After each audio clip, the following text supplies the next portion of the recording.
Hi all, Alastair from Konpira, Maru, coming to you live and direct in lockdown part 2.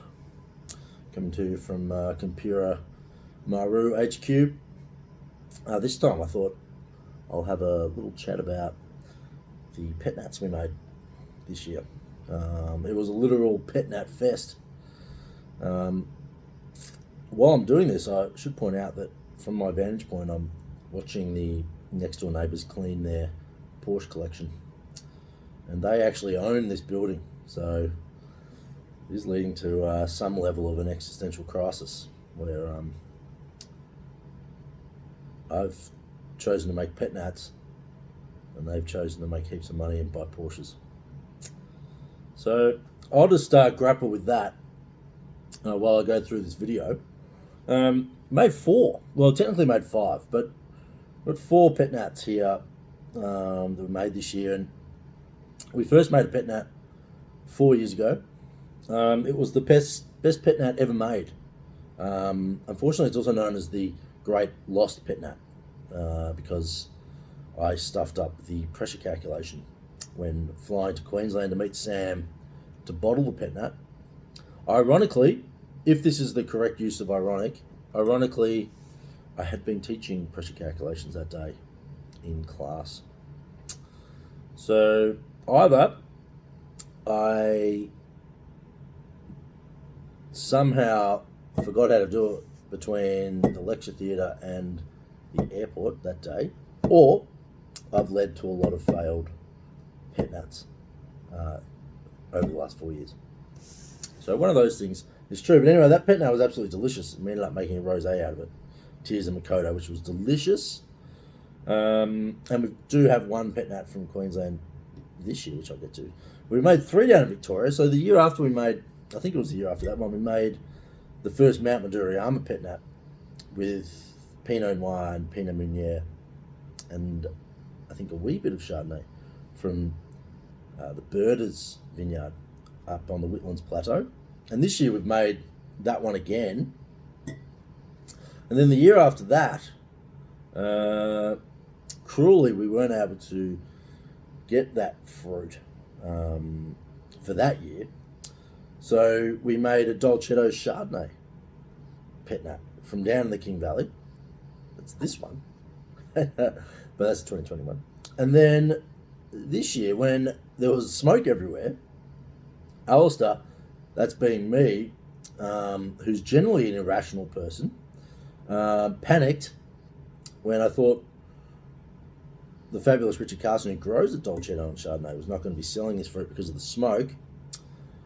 I made a panicked phone call to the lovely Chalmers family, who were fantastic, and the 2 varieties I was hoping for to make a pet nat from, Sagrantino and Vermentino, were available from their wonderful Merbein vineyard. And that's this first pet nat here. So it was fantastic to work with the Chalmers family again, because the first wines we ever made were from the Chalmers family back in 2013, I think it was. We made a Garganega Nocciola blend called Garganola and a Malvasia Istriana called the Istrian, which was delicious. Anyway, so this one here is a pet nat made from Sagrantino and Vermentino, and it's called Mount Maduriyama Total Victory, after the that's the term for when you finish Ninja Warrior, and Mount Maduriyama is the last stage of Ninja Warrior. So, and it's quite appropriate that it's Total Victory, because this pet nat was a complete victory. It's delicious, turned out absolutely perfectly. Just noted we're 4 minutes into this video and I've barely started talking about the first pet nat, so I will hurry on.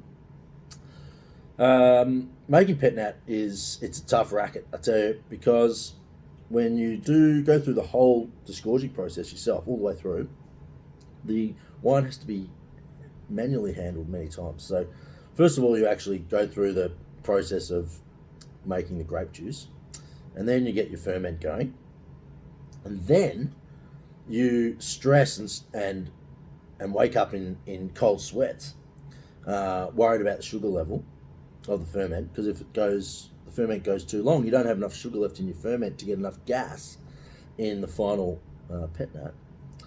So you stress over the ferment, and then you bottle it.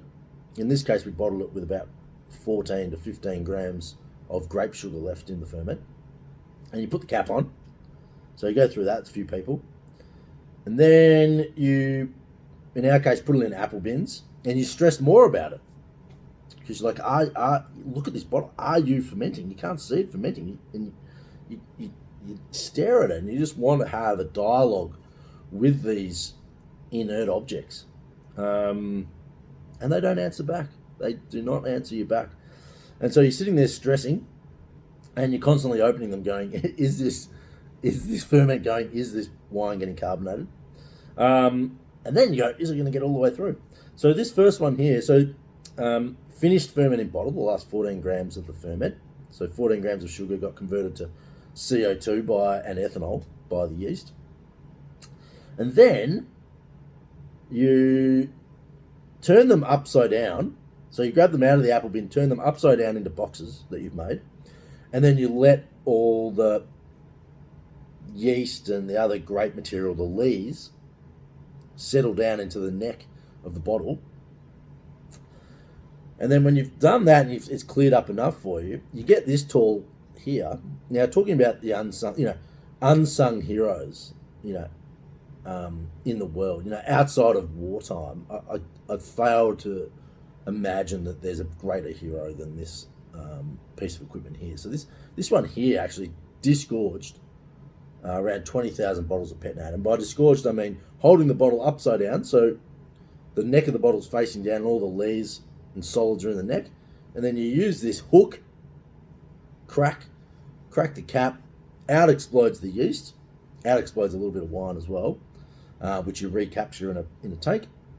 And then you fill it back up, put another cap on it, wash the bottle because it's now covered in wine and other viscera of the disgorging process, dry it, and then label it, and then put it back in the box.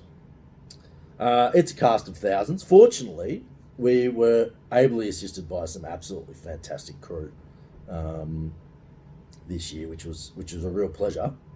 But that's the disgorging process. So, as you can imagine, it's labour intensive, it's expensive, and it's stressful. But fortunately, pet nat is none of those things when you come to drink it. So this one here is Sagrantino Vermentino. Delicious. Mount Maduriama Total Victory. Merbein near Mildura. I'm going to say yummo to that one. That really is a fantastic pet nat. It's sort of for me, your most classic pet nat. Now I'm going to move these to the side after each one. The next one here actually was sitting in the freezer because I was going to record this video earlier and I forgot about it. This one is now called Mount Maduriama Classic. So this is the same blend as what we did last year. And you can see it's quite a iridescent red, pinky red. So this is Dolcetto and Chardonnay from Richard Carson's vineyard, past the town of Cheshunt, right at the end of the King Valley. Absolutely beautiful spot. And luckily for him, didn't get as much smoke damage as he first suspected he was going to. A lot of the smoke passed around the end of the valley into valleys further north, which was devastating for the growers up there. But we did manage to pick some there, and so the fruit still did pick up smoke. So what do you do about it? So the first thing you do is you press it quite rapidly after it's picked, so you don't have the skin soaking in the juice for too long. And then you only press them quite mildly. So this was only pressed such that we got about 500 litres for a tonne of grapes. So that's called 50% extraction. And normally you want to go to about 65, 70%. And that's where you start getting a bit more colour out and a lot of the flavours generally. Fortunately, Dolcetto's pretty intensely flavoured as a variety. And so this one here, we managed to get away without any smoke taint that I can pick up. Which was fantastic. It was fantastic for the grower and fantastic for us, and hopefully fantastic for the wine drinkers of the world. I should point out as well, when it's as juice, you add dead yeast cells to it, stir it up, let those yeast cells drop, and they actually bind a lot of the volatile smoke as well. So that's another way to get a little bit more smoke out of it. Now, this is absolutely freezing cold. I've been staring at it. Cannot wait to get my taste buds around this one. So, yeah, this one here is probably what's referred to as a strong frisson. It's absolutely freezing cold, so a lot of the bubbles stay in solution when it's that cold. And it just has that beautiful, slightly less than fully ripe dolcetto flavours, which is more your strawberry rather than the classic dolcetto cherry.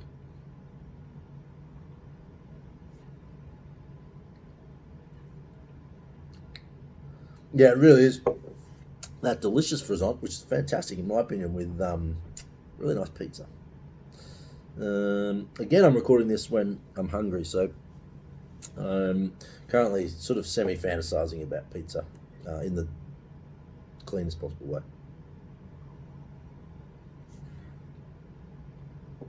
So if the total victory is your textbook perfect orthodox pet nat, this one here is really your party pet nat. It's got a little bit of residual sweetness. It's got incredible fruit, a little bit lower in the bubble, just like Solo, so you can slam it down fast. Absolute ripper. I love this one, and yeah, I will be having another glass at the end of this video.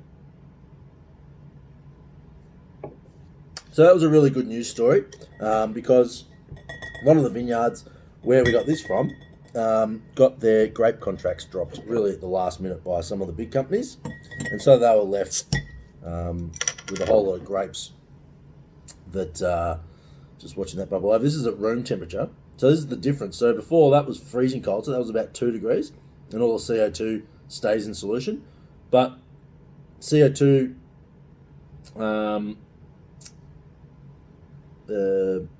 liquid holds less CO2 at warmer temperature. So here's an example here. You can see how much it's bubbling due to the fact it's warmer. So that's a little bit of physics. PV equals nRT, if you remember that one from uni or school or whenever we do that one. So this one here, so we had the party pet nat, that was the second one. We had the clinically perfect pet nat as the first one. This one here is what I say is probably the greatest pet nat ever made, potentially the greatest sparkling. So this one is Chardonnay, Pinot Noir, Pinot Meunier. I'm just going to park that with you, what I said before. Yeah, so Chardonnay, Pinot Meunier, Pinot Noir. So the classic varieties that go into Champagne. These are all from the Birders vineyard up in the Whitlands Plateau. What an absolutely wonderful part of the world and a wonderful family. So everything contributing to this wine was good, until it got to us, of course.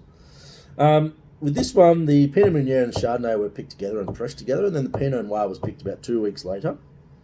The Pinot Noir was aged for about a month. Well, it fermented in new Hungarian oak barrels, partially. About 40% of it did.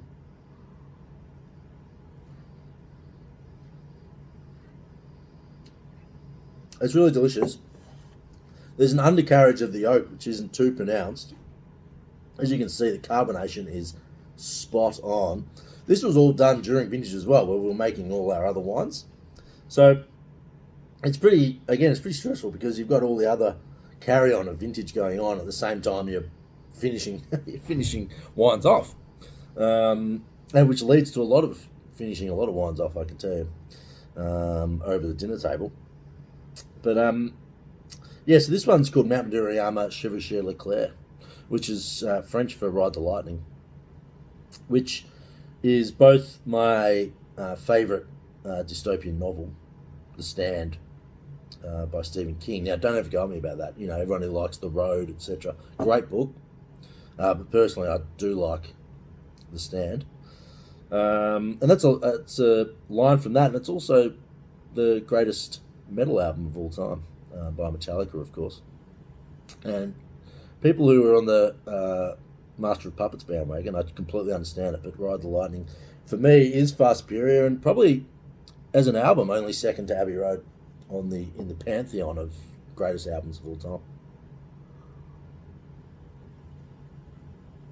I've got to keep talking for a little bit because I poured myself a really large glass of this.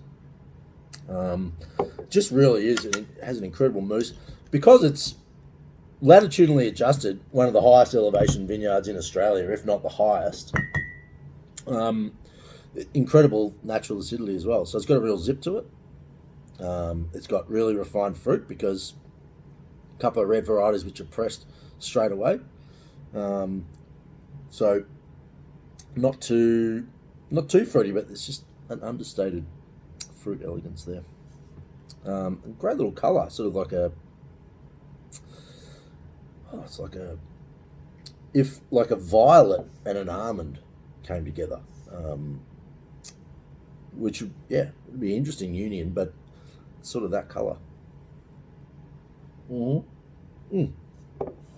Delicious. And then the final one's a kooky one. So this one's from the vineyard that we use up in Queensland, owned by Coxie. Both a smart man, a handsome man, and a very nice man, who's got a fantastic dry grown vineyard up in Stanthorpe. Produces beautiful grapes, which we make some great wines out of. And it's also got pears and apples, which is awesome. And this year we secured some of the Pink Lady apples. That was last year, I should say. And it was juiced just around the corner from the orchard, and then came to us as fresh as can be. And I hadn't had fresh apple juice in, I don't even know how long since. And gee whiz, it was absolutely delicious, just as a juice. But we made it as a pet nat, and this one's come out as quite a hefty pet nat, or quite a hefty cider, I should say, at about 11%. But just incredible apple clarity and just that crystalline Pink Lady flavours. It is so delicious. So as I say, this is a cider you either have as your first or last drink of the evening. It's called Cox in honour of the great David Cox and his fabulous family. So this one's available at the moment as well. Cox cider, available on the website and in fantastic independent outlets near you, as well as all the other pet nats as well. Some of them in quite limited quantities. The Total Victory you might only find on our online store. However, the other two pet nats you'll probably find out and about. But thank you for jumping on. If you have any questions about pet nat, please send me an email or write it in the comments section of wherever you see this video. Thank you very much.